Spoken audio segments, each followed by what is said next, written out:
Bonjour à tous, bienvenue dans les webinaires du cabinet CBA, Maître Georges-David Benayoun, avocat au barreau de Paris. Aujourd'hui, le thème optimisation fiscale des entreprises et du patrimoine, holding ou pas holding. Alors c'est clair, l'idée c'est de voir un peu l'intérêt et l'utilisation de la holding dans des schémas fiscaux. Euh, alors, il y a une vingtaine d'années, la holding, ça pouvait paraître être un type de société d'un autre monde, uniquement réservé à des grosses structures. Aujourd'hui, c'est ouvert à tout le monde, et aussi bien dans le cadre de l'entreprise que dans une gestion patrimoniale. Alors, c'est quoi une holding d'abord? C'est une société dont l'activité principale est la détention de participation dans d'autres entreprises. Par définition, elle produit pas de biens ou services.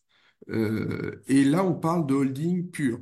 Si, à côté de la détention de titres, elle détient elle réalise des services, notamment pour les filiales, on parlera de holding impur. Alors, la détention via une holding, on va le voir, on a un petit schéma à l'écran on a Monsieur X qui détient 60% de la société A. Il est en direct, il est actionnaire, il fait tout directement.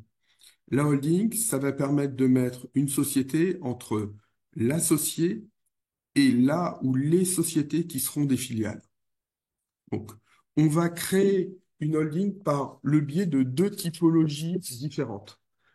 Premièrement, on constitue une société par rapport en numéraire, et puis on crée la filiale ou on rachète la filiale.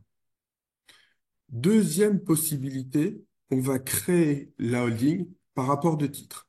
Ça veut dire que l'on va avoir une personne qui va apporter ses titres à une société holding, et en fonction de ça, fiscalement, elle va bénéficier soit du régime du sursis d'imposition, soit du système du report d'imposition. La différence se fait lorsque la personne détient la majorité ou l'intégralité du capital social et des droits de vote. On est en report d'imposition. Ça veut dire que on s'engage, on va reporter le paiement de la plus-value, et on va la calculer au titre de l'année d'apport. Et on verra au moment où on cédera les titres. Dans les deux cas, on parle quand même d'opération intercalaire, parce que c'est une opération où vous n'avez pas de fiscalité.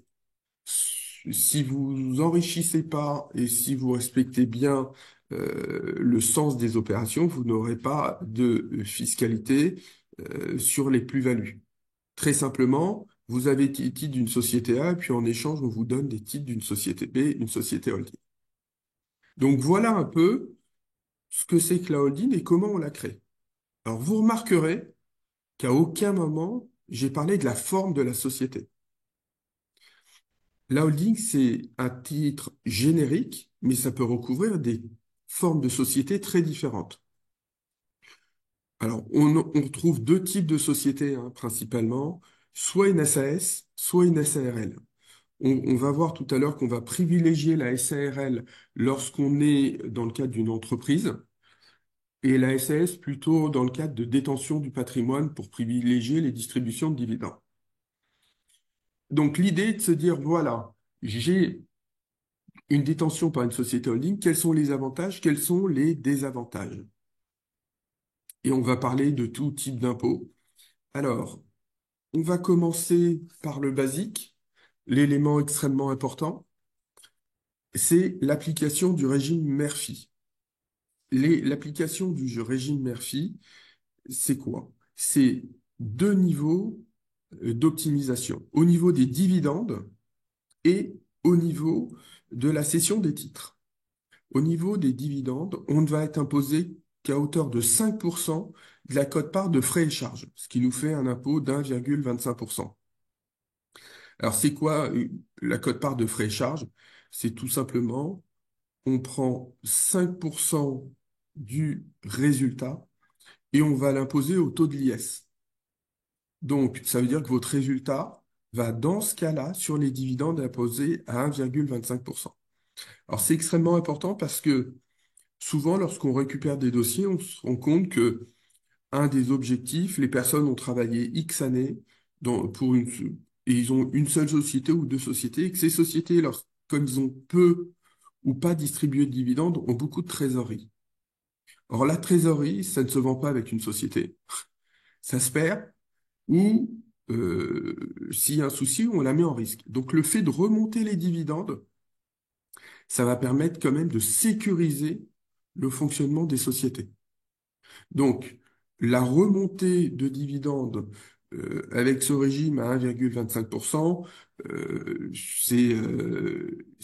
alors, ça n'a rien d'extraordinaire parce qu'il faut quand même considérer que le bénéfice qui est soumis à la distribution de dividendes, le résultat qu'on distribue, lui, il a déjà subi l'IS.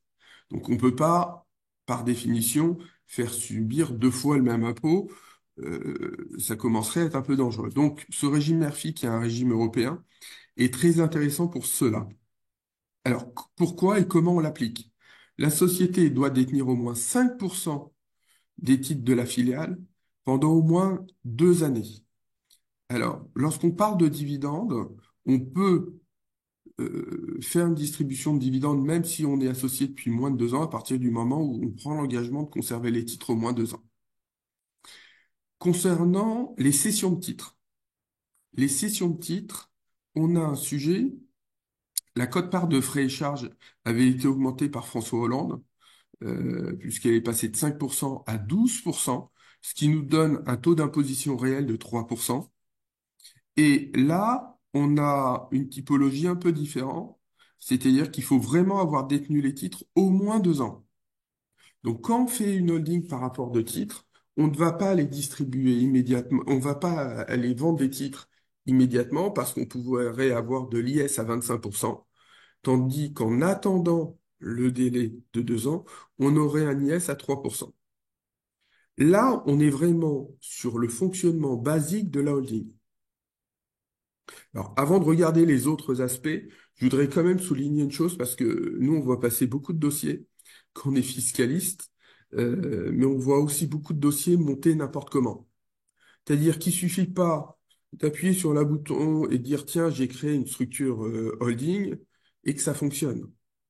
La question, c'est qui je vais mettre comme dirigeant, qui va rester dirigeant de la filiale, est-ce que ma holding est animatrice ou pas, est-ce que j'ai une convention de gestion de trésorerie et quel est le taux de la convention de gestion de trésorerie? Alors, si on revient juste 2 ou 3 ans en arrière, on avait des taux qui étaient en 2 SAD et 1%.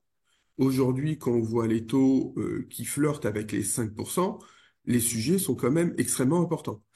Ne pensez pas que parce que vous êtes dans un groupe de sociétaires avec une holding et des filles, et que les filles appartiennent entièrement à la holding et au même groupe, que lorsque l'une prête de l'argent à l'autre, vous ne devez pas rémunérer ce prêt. Sauf à démontrer des difficultés, ça c'est établi par la jurisprudence, vous devez obligatoirement facturer un taux d'intérêt. Alors je le précise parce que sur la clôture des comptes 2023, c'est quand même le sujet qu'on voit apparaître, où on voit des sommes souvent exorbitantes amenées par la mère ou par les filles à la mère, et se pose la question de rémunérer. À 1%, on ne se posait pas la question. À 5%, c'est quand même beaucoup plus compliqué. Donc, il faut vraiment faire attention parce que ce qui n'existait pas avant, nous on récupère à présent des dossiers où on nous dit, bah, on m'a créé une holding, mais ça marche comment? Qu'est-ce que je fais? Donc, il faut toujours demander à son conseil d'écrire, de décrire l'opération et surtout de décrire le fonctionnement après. Il y a beaucoup d'incidences. Et quand on regarde le fonctionnement, donc là on voit le régime Murphy, on n'a pas vraiment d'option à prendre sur le régime Murphy. Par contre, si vous allez sur le régime de l'intégration fiscale, là vous aurez une option à prendre. Alors, on a plusieurs choses à voir. Premièrement, le régime de l'intégration fiscale. Généralement, il est propre au mécanisme de la holding, puisque par définition, il va s'exercer lorsque une société détient au moins 95% d'une ou plusieurs filles. Alors, c'est quoi l'intégration? c'est on va agréger l'impôt société, ou on va dire les produits et les charges des différentes sociétés pour ne faire qu'une seule déclaration d'impôt société. Alors, c'est présenté de manière un peu plus basique là, mais c'est un peu plus compliqué parce qu'après, on peut avoir des retraitements. Mais je pense que l'essentiel, c'est de retenir ça. Euh, donc, c'est vraiment le régime de base des groupes, et notamment des groupes importants. On avait l'habitude de dire que on était à l'intégration fiscale lorsqu'on avait une société déficitaire et que on allait compenser donc les déficits de l'un avec les bénéfices de des autres structures. L'intérêt de l'intégration fiscale, il est quand même nettement au-delà. Il y a quand même tous les flux qui peuvent être analysés de manière différente. Donc c'est vrai que moi je suis quelqu'un de plutôt favorable à l'intégration fiscale, même si le régime a été pas mal attaqué. Alors, même si ça n'a pas vraiment d'incidence, les distributions de dividendes dans le cadre de l'intégration fiscale sont soumises à la quote-part de frais et charges de 1%. Donc, on a vraiment une incidence. Donc, lorsqu'on crée un groupe avec une holding et des filiales, régime mère-fils c'est automatique. Le régime de l'intégration fiscale, on va s'interroger pour voir est-ce qu'il est cohérent, pas cohérent de le faire. Ça a un coût, ça a une certaine technique, mais ça peut être intéressant. Alors après, même si le titre le dit pas parce qu'il y a une petite faute d'orthographe, c'est la rémunération du dirigeant. La rémunération du dirigeant, c'est aussi ce qui pousse à la création d'un groupe avec une holding. Parce qu'on va pouvoir déconnecter la gestion de l'exploitation avec l'optimisation des rémunérations du dirigeant. D'abord parce qu'on va pouvoir se servir de la holding comme une tirelire et qu'on va pouvoir donc calculer, optimiser la fiscalité soit en étant en SARL, soit en SAS. Alors, lorsqu'on est dirigeant d'une holding, d'exploitation, on peut me sortir tous les calculs, mais le régime le plus optimisant est quand même le régime de la gérance majoritaire, où on va aller chercher de la rémunération à peu près jusqu'à 120-130 000 euros, c'est-à-dire jusqu'à la perte de l'abattement de 10%. Et puis au-dessus, on va jouer sur du dividende. Se posera la question, lorsqu'on est en TNS, donc en SARL, la question des 10% du capital sur lequel on peut distribuer. Je vous rappelle la règle, un tout petit peu technique, qui est de dire que lorsque, au prorata de votre participation, le montant de la distribution est inférieur à 10% du capital, vous êtes taxé à la flat tax à 30%.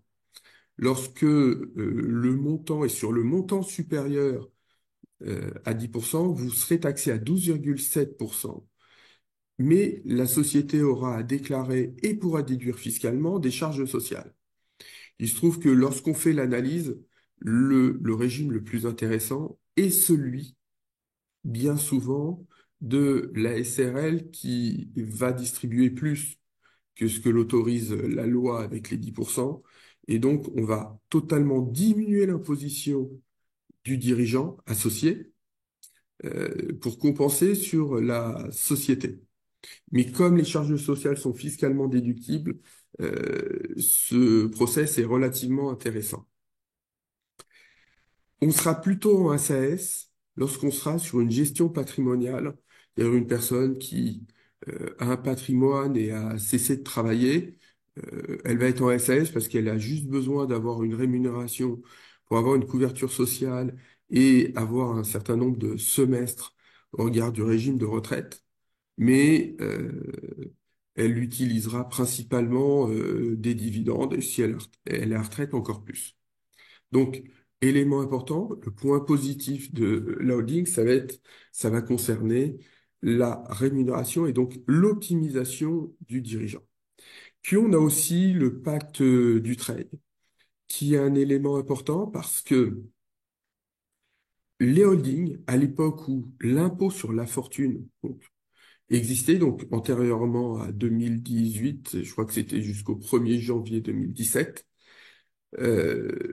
pour qu'un bien professionnel soit détenu par le biais du holding soit exonéré d'ISF, il fallait qu'il soit considéré comme un bien professionnel et ne pouvait l'être que les holdings animatrices. Alors, on va pas rentrer dans ce mécanisme-là parce que c'est un peu compliqué, même si la jurisprudence est stable, mais ce qui est important de comprendre, c'est que la holding, ça peut être aussi un moyen derrière d'aller chercher les dispositions du pacte du trade qui font que lorsqu'on va faire une donation, cette donation va bénéficier d'un abattement de 75%. Alors attention, on parle principalement de sociétés d'exploitation à titre très accessoire d'immobilier. Et on a encore un rebondissement au mois de décembre puisque on a eu une décision du Conseil d'État concernant la location meublée en expliquant que ça pouvait rentrer dans le cadre du pacte du Treil et la loi de finances a fait l'objet d'un amendement 3 ou 4 jours après pour l'interdire. Donc, la holding et le pacte du Treil, ça fonctionne très bien. Attention, il y a un vrai séquençage des opérations. Ça veut dire qu'on doit d'abord avoir une holding animatrice pendant un certain temps. Cette holding animatrice va signer un pacte du trade et uniquement au bout d'un certain temps, nous on a l'habitude d'utiliser des durées entre 3 et 6 mois, on va pouvoir faire une donation. Donc là, tout ce que je vous ai dit jusqu'à présent démontre l'intérêt de la holding. Parce que souvent, mes clients me disent, mais Benayoun, c'est quoi le désavantage de la holding? Alors, de manière un peu machiavélique, je leur dis, bah, vous avez une société de plus, donc une comptabilité de plus, une banque de plus, du juridique en plus. Bon, sauf qu'en réalité, il n'y a pas photo entre une société d'exploitation et une holding. La comptabilité est quand même beaucoup, beaucoup, beaucoup plus légère. Non, on a d'autres sujets qu'il faut regarder. Pourquoi? Parce que nous qui intervenons beaucoup en fiscalité internationale, très souvent on nous dit, mais où est-ce que je vais implanter géographiquement ma holding? Alors là, je vous donne un exemple de jurisprudence JARSEC du 28 janvier 2022 du Conseil d'État, où en réalité on regarde aujourd'hui la réalité économique. Alors, on a même une, une directive en ce moment qui est en train d'être mise en application sur la substance matérielle des sociétés. Pourquoi? Parce que lorsque mes clients me disent, bon, tiens, j'aimerais créer une structure à l'étranger, alors je connais déjà leur raisonnement par avance, donc je leur demande, mais pourquoi? Ils me disent, bah, comme ça, on diminue les impôts. Mais là, je leur dis, OK, mais il faut qu'il y ait de la substance. Donc, si vous me faites une holding au Luxembourg, aux Émirats Arabes Unis, à Hong Kong, vous me mettez quoi derrière? Et on me dit, bah non, non, mais une boîte aux lettres. Et là, je leur explique, mais c'est totalement interdit. Il y a longtemps, ça ne se fait plus. Vous pouvez lire ça dans les romans feuilletons où on aime bien vous parler de fusion-acquisition, mais ça n'existe plus. Aucun conseil sérieux dans les pays que j'ai cités vous créera une société s'il n'y a pas de substance matérielle. Donc, quand on parle de la holding, ben, si vous habitez en France, le basique est quand même de faire une holding en France. Si vous n'êtes pas résident fiscal français, vous pouvez la faire ailleurs, mais il faut donner de la substance, et notamment une substance matérielle. C'est-à-dire, j'ai des bureaux, et pas uniquement une boîte aux lettres, et j'ai du personnel salarié qui gère cette participation. Ça ne veut pas dire que j'ai besoin obligatoirement d'un salarié à temps plein, mais il faut vraiment avoir de la substance, sinon on va arriver au résultat que votre société est fictive. Et donc l'administration fiscale vous dira, mais votre holding, je considère que je la connais pas. Elle devait payer des impôts, mais elle était exonérée dans le pays où elle se trouvait. Ben, je vous impose vous à titre personnel. Premier point, désavantage. Deuxième point, sur la holding, et ça c'est quand même une nouveauté par rapport à l'ISF où l'immobilier posait beaucoup moins de problèmes, c'est qu'on va regarder la valeur des biens à l'IFI et est amené, au regard des pourcentages, à déclarer à l'IFI des biens immobiliers. Donc, ne pensez pas que c'est bien caché, personne ne va le voir. Alors, ça peut être le cas, hein. Et l'administration peut mettre quelques années avant de les trouver. Mais vous avez l'obligation de faire cette analyse. Donc, ne vous cachez pas derrière votre petit doigt parce que l'administration fiscale a bien compris depuis longtemps que les personnes qui cachaient de l'immobilier au travers de sociétés, ils ne les déclaraient pas à l'IFI, en avaient toute conscience.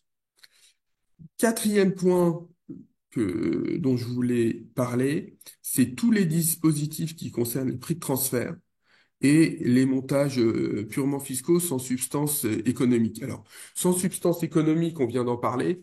Par contre, prix de transfert, c'est un vrai sujet. C'est qu'est-ce que je facture?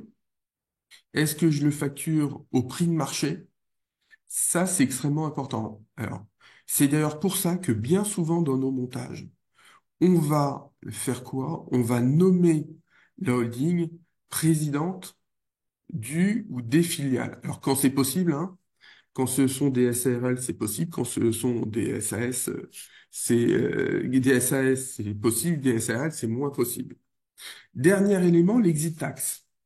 Si vous êtes amené à aller vivre à l'étranger, je déconseille de créer une structure juste avant parce que vous allez me créer une structure supplémentaire qui va valoriser l'exit tax et qui va me faire un point d'entrée en France, ce qui est plutôt déconseillé parce que sur une société qui est ancienne, je vais pouvoir distribuer du dividende facilement. Sur une holding, il faudra attendre que cette holding fasse du bénéfice. Donc, je dis souvent à mes clients qui deviennent ou dont l'objectif est de devenir résidents fiscaux étrangers, ne vous trompez pas.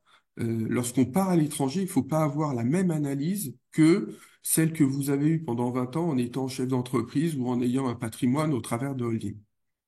Donc, si vous êtes amené à quitter la France, tout ce que j'ai dit concernant l'avantage de détenir une holding peut être remis en question. Donc, c'est vraiment au cas par cas.